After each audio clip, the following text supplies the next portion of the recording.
Hello student, আসসালামু আলাইকুম সবাইকে। আজকে আমরা খুবই ইন্টারেস্টিং একটা বিষয় জানবো, সেটা হচ্ছে এসএসসি রসায়ন ষষ্ঠ অধ্যায় মৌলের ধারণা ও রাসায়নিক গণনা।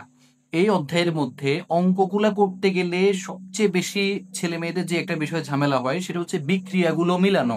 আজকে আমি এখানে টোটাল 13টা বিক্রিয়া রেখেছি। এই যে দেখো, টোটাল 13টা বিক্রিয়া রেখেছি। এই 13টা বিক্রিয়ায় মোটামুটি সবচেয়ে বেশি আসে, মানে সবচেয়ে বেশি আসা সম্ভাব্য বিক্রিয়া সমূহই কিন্তু আমি এখানে রেখেছি।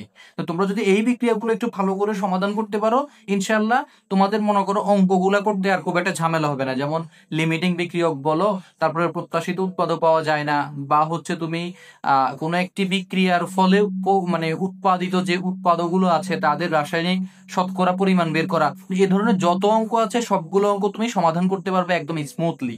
এই জন্য হচ্ছে আমাদেরকে সর্বপ্রথম হচ্ছে কি, এই যে বিক্রিয়াগুলা একটু ভালো করে বুঝতে হবে। এখন একটা বিক্রিয়া তোমাকে যদি পারতে হয়, তুমি যদি একটা বিক্রিয়াকে সুন্দর করে বুঝে করতে চাও, তোমার এখানে দুইটা জিনিস লাগবে। সেটা হচ্ছে কি, কোন মৌল, মানে কোন মৌলের চার্জ কেমন, মানে ধনাত্মক নাকি ঋণাত্মক, এই যে চার্জটা তোমার জানতে হবে।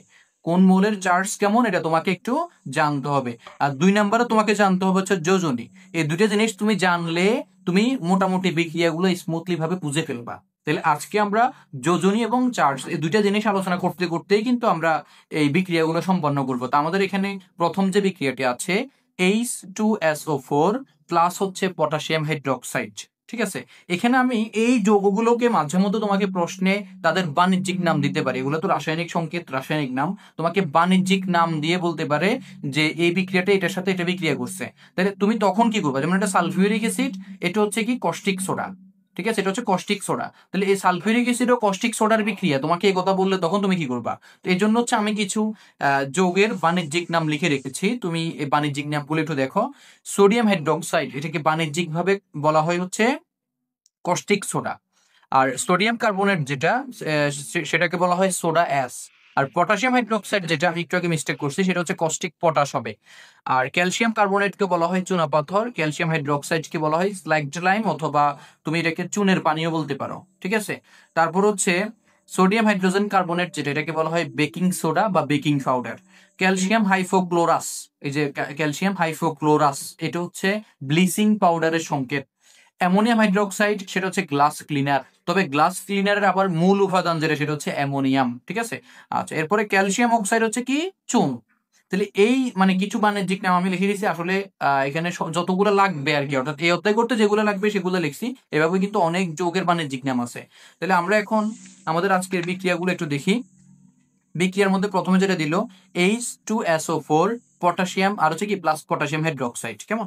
এখন এখানে এই বিক্রিয়াতে আমাদেরকে বের করতে হবে, মানে প্রত্যেকটা যৌগে দুইটা অংশ থাকে। প্রত্যেকটা যৌগে কয়টা অংশ? সাধারণত প্রত্যেকটা যৌগে দুইটা অংশ থাকে, কিছু কিছু যৌগে হয়তো তিনটা থাকতে পারে, তবে মেজরিটি যৌগে হচ্ছে দুইটা অংশ থাকে, একটা ধনাত্মক একটা হচ্ছে ঋণাত্মক। তাহলে এখানে এই যে H2SO4, এই যৌগের মধ্যে ধনাত্মক প্রান্ত হচ্ছে হাইড্রোজেন এবং ঋণাত্মক প্রান্ত হচ্ছে সালফেট। অর্থাৎ হাইড্রোজেনের চার্জ হচ্ছে ধনাত্মক আর সালফেটের চার্জ হচ্ছে ঋণাত্মক।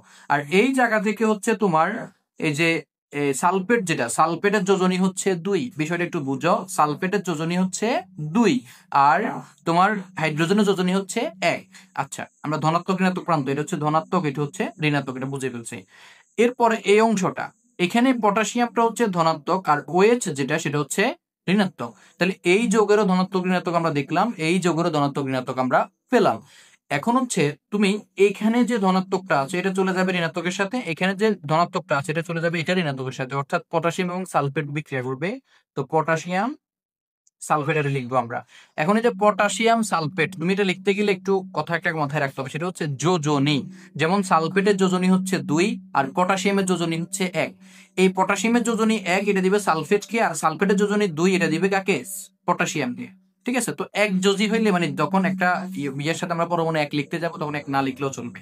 এই জন্য সালফেটের সাথে 1 লিখলাম না, পটাশিয়ামের সাথে হচ্ছে তুমি 2টা লিখতে হবে। এরপর হচ্ছে প্লাস, এখানে ওই যে OH যেটা, সেটা H2 সাথে কানেক্টিভিটি হয়ে কি হবে? H2O, মানে পানি হবে। ঠিক আছে, আচ্ছা, এখন একটু এইটা করার পরে মানে তুমি কিন্তু এখন বিক্রিয়া সম্পন্ন করে ফেলেছো, এরপরে তোমাকে আরেকটা জিনিস করতে হবে, সেটা হচ্ছে কি সমতা। এই তিনের সমন্বয়ে মোটামুটি আমরা একটা বিক্রিয়াকে সম্পন্ন করতে পারি। তাহলে সমতা করতে হবে। যেমন এখানে সমতা বলতে কি, যেমন পটাশিয়াম এখানে ছিল কয়টা, একটা, কিন্তু আমার এখানে হয়ে গেল কয়টা, দুইটা। আমি তো এটা সিস্টেমেটিক্যালি দুইটা হয়ে গেছে, ঠিক আছে। তো এখন আমি দুইটা মিলাইতে হবে, যে আমি এখানে পটাশিয়ামকে 2 দিব, এই জায়গায় হচ্ছে তোমাকে 2 দিতে হবে। তারপর হচ্ছে এখানে পটাশিয়াম 2 দেওয়ার পর আমরা দেখতে পাচ্ছি হচ্ছে আমাদের সালফেট একটা ঠিকঠাক মতো আছে। আর তোমার হাইড্রোজেন হচ্ছে কয়টা, এখানে 2টা। তারপরে এখানে হাইড্রোজেন হচ্ছে 2টা, মোট 4টা হাইড্রোজেন। অক্সিজেনও 2টা, কিন্তু এখানে হাইড্রোজেন কয়টা আছে, 2টা। অক্সিজেন কিন্তু একটা আছে। তো আমরা যদি এখানে 2 দিই, তাহলে হাইড্রোজেনও 4টা হচ্ছে, অক্সিজেনও কি 2টা হচ্ছে, তাহলে সমত হয়ে গেল, মানে এই বিক্রিয়া সম্পন্ন।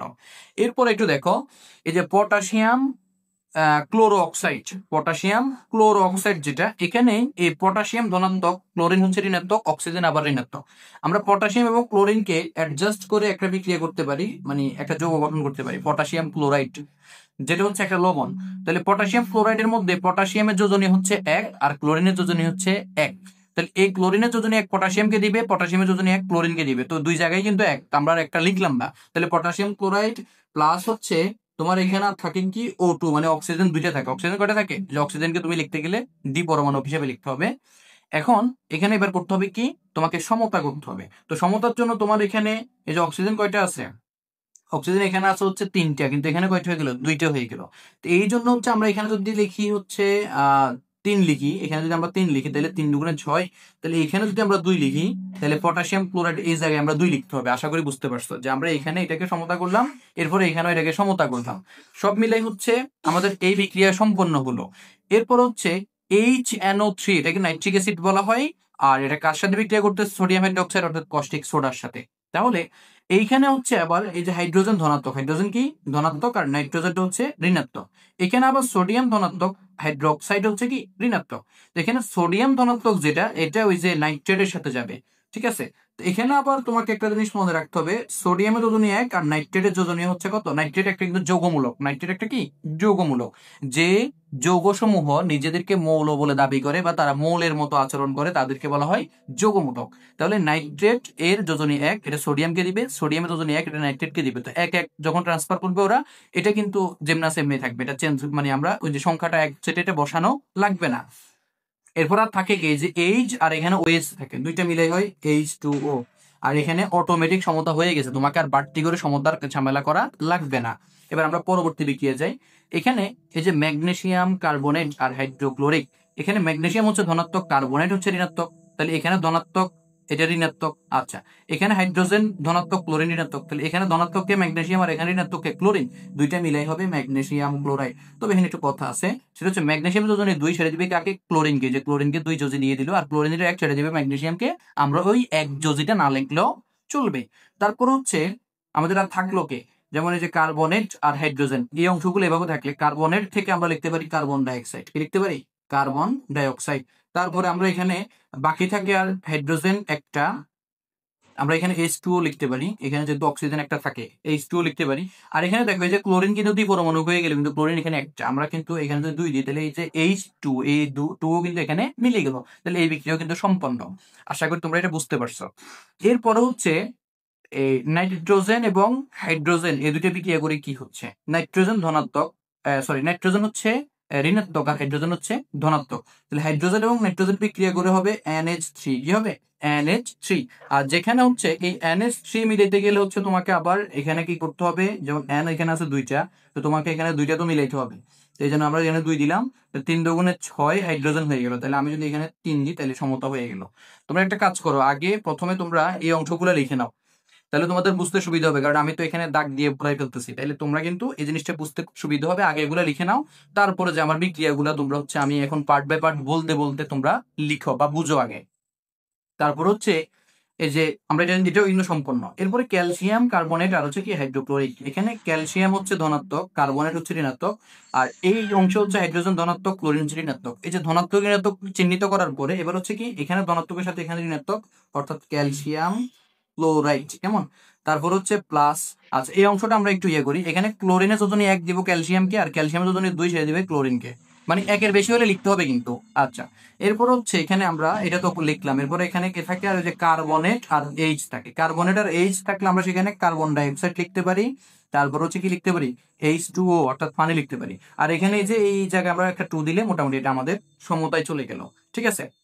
আচ্ছা, এরপরে এখানে এই যে হাইড্রোক্লোরিক আর হচ্ছে সোডিয়াম হাইড্রোক্সাইড, যেখানে হাইড্রোজেন ধনাত্মক, ক্লোরিন ঋণাত্মক, সোডিয়াম ধনাত্মক, হাইড্রোক্সিল ঋণাত্মক, এখানে সোডিয়াম এবং ক্লোরিন মিলে হয় সোডিয়াম ক্লোরাইড।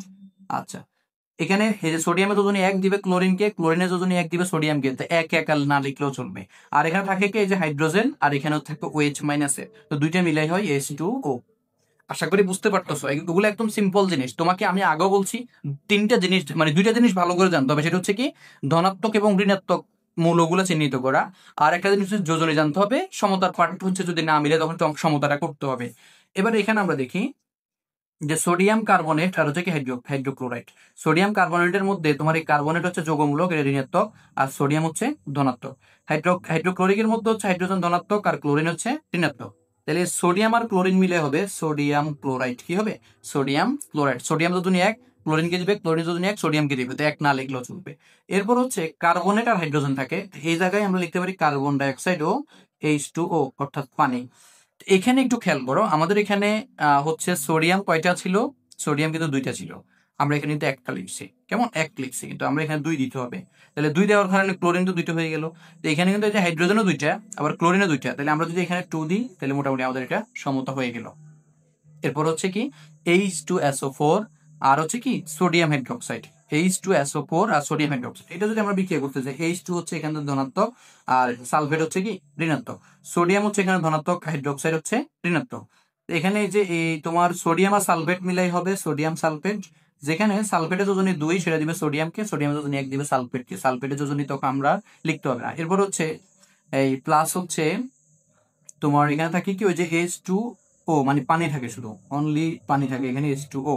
এবার হচ্ছে আমরা এখানে কি করতে হবে দেখি, সমতা করা লাগবে কিনা। সোডিয়াম দেখো এখানে 2 হয়ে গেল, তাহলে আমরা এখানে দিতে হবে 2। 2 দেওয়ার পরে হাইড্রোজেন দেখো কয়টা হয়েছে, 2টা, 2টা 4টা হয়ে গেছে, তাহলে আমরা এখানে 2 দিলে অক্সিজেনও 2টা মিললো, এই যে অক্সিজেনও কিন্তু এখানে 2টা মিললো, ঠিক আছে। আচ্ছা, এটাও কিন্তু শেষ। এরপরে সোডিয়াম হাইড্রোজেন কার্বনেট আর হচ্ছে কি হাইড্রোক্লোরিক, সোডিয়াম হাইড্রোজেন কার্বনেট এবং হাইড্রোক্লোরিক, এটা যখন কাজ করতে যাবো, এই যে সোডিয়াম এখানে ধনাত্মক, ক্লোরিন ঋণাত্মক, এই দুইটা মিলে হবে সোডিয়াম ক্লোরাইড। এটা কিন্তু আমরা আগেও বলে আসছি যে সোডিয়াম একযোজি, ক্লোরিন একযোজি, দুইটা যখন যোজনী ট্রান্সফার করবে পরস্পরকে দিয়ে দিবে তখন সেটা কিন্তু এক একই হবে। যাক, এরপর হচ্ছে প্লাস, আর কে থাকে যে হাইড্রোজেন, হাইড্রোজেন কার্বনেট থাকে, তাহলে আমরা এখানে কার্বন ডাইঅক্সাইড লিখতে পারি, আর হচ্ছে প্লাস H2O, এটা পানি লিখতে পারি। আচ্ছা, তো এখানে আমাদের সমতা হয়েছে কিনা আমরা একটু দেখি। এখানে হাইড্রোজেন হচ্ছে 2টা, ঠিক আছে, অক্সিজেন 3টা, ঠিক আছে, কার্বন 1টা, ঠিক আছে, তাহলে এটা সমতা হয়ে গেল। মানে এরপরে একটু হিসাব করে দেখবা দোনো পাশে সবগুলা মোলের মানে অণুর পরিমাণ বা পরমাণুর পরিমাণ ঠিকঠাক মতো আছে কিনা। এরপরে এখানে ম্যাগনেসিয়াম হাইড্রোক্সাইড আর হচ্ছে নাইট্রিক অ্যাসিড HNO3, তাহলে এটা যখন আমরা কাজ করতে যাবো, ম্যাগনেসিয়াম ধনাত্মক, OH ঋণাত্মক, আবার এখানে হাইড্রোজেন ধনাত্মক, নাইট্রেট হচ্ছে ঋণাত্মক, তাহলে ম্যাগনেসিয়াম নাইট্রেট আমরা এটাকে লিখতে পারি কি ম্যাগনেসিয়াম নাইট্রেট, যেহেতু ম্যাগনেসিয়াম যোজনী 2 সেটা নাইট্রেটকে দিবে, ঠিক আছে, আর নাইট্রেটের যোজনী হচ্ছে 1 সেটা ম্যাগনেসিয়ামকে দিবে, তো এক যদি হলে লেখা লাগে না। প্লাস হচ্ছে এবার এখানে থাকে কি, এবার এখানে থাকে হচ্ছে যে OH থাকে আর হচ্ছে কি H থাকে, তাহলে দুইটা মিলে আমরা H2O লিখতে পারি, তারপর সমতা করব, তারপর আমরা সমতার দিকে যাব, কেমন। তো এখানে হচ্ছে আমাদের এই যে যদি H2 আর হচ্ছে এখানে হাইড্রোজেন কয়টা আছে, 2টা।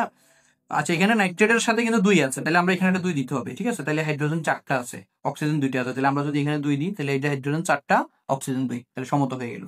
এরপরে এই যে অ্যামোনিয়াম হাইড্রোক্সাইড, এই অ্যামোনিয়াম হাইড্রোক্সাইড তো হচ্ছে আমরা বিয়োজন বিক্রিয়ায় সম্পন্ন করতে হবে। তো এখানে আমরা যদি NH3 লিখি, অর্থাৎ নাইট্রোজেনের যোজনী হচ্ছে 3 সেটা দিবে হাইড্রোজেনকে, আর হাইড্রোজেনের যোজনী হচ্ছে 1 সেটা দিবে নাইট্রোজেনকে। প্লাস হচ্ছে এখানে এই যে দেখো OH আর হচ্ছে কি এই যে তোমার হচ্ছে এটা কি হাইড্রোজেন একটা থেকে যায়, এখান থেকে বের হয়ে যায় আর কি, তো দুইটা মিলে হবে H2O, কেমন। আচ্ছা, এরপর হচ্ছে সোডিয়াম এবং ক্লোরাইড, সোডিয়াম এবং ক্লোরিন যখন বিক্রিয়া করবে তখন তারা এই যে সোডিয়াম ক্লোরাইড হবে, কারণ সোডিয়াম ধনাত্মক, ক্লোরিন ঋণাত্মক, দুইটা মিলে বিক্রিয়া করার পরে যে ক্লোরিন তো এখানে 2টা ছিল, তাহলে আমি এখানে 2 দিয়ে ক্লোরিনের 2টা মিলাইতে হবে, তো সোডিয়াম তো 2টা হয়ে গেল, সেই জন্য সোডিয়ামের 2টা দিতে হবে। এখানে আরেকটা কথা বলে রাখি, এতক্ষণ পর্যন্ত আমি যে বিক্রিয়াগুলো সমতা করেছি বিক্রিয়ার পরে প্রত্যেকটা সমতায় কিন্তু আমি সংখ্যাগুলো বাম পাশে বসাইছি, ঠিক আছে? এটাকে বলা হয় অনুর সংখ্যা। আর এই যে নিচে যে সংখ্যাগুলো থাকে সেগুলোকে বলা হয় পরমাণু সংখ্যা।